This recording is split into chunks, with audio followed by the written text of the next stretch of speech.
Nëse Kështu që njëri bëhet një miksim shumë i mirë. Shpresoj Shumë i çfarë mirë. ti trashëgoj të dy vlera ato ti pastroj ti ngrit edhe më lart. Vazhdojmë me foton e fundit, edhe që thash është ëmbëlsira për në fund, këtu dardani me bashkëshorten.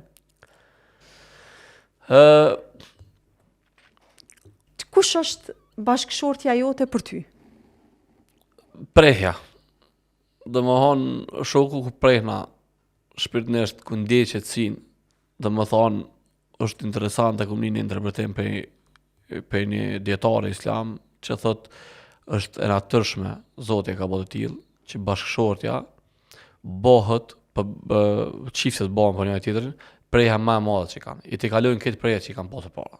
Pa më parasysh vlera. Kjo është diçka që nuk duhet më u gjyku, sepse njerëz bojnë krahasime që nuk flenë, po kjo është e natyrshme që Zoti e ka ndërtuar dhe e ka bërë ashtu të tillë, është natyrshme, edhe në natyrshmërinë e njerit, aty ku ti ndjen prehje të vërteta.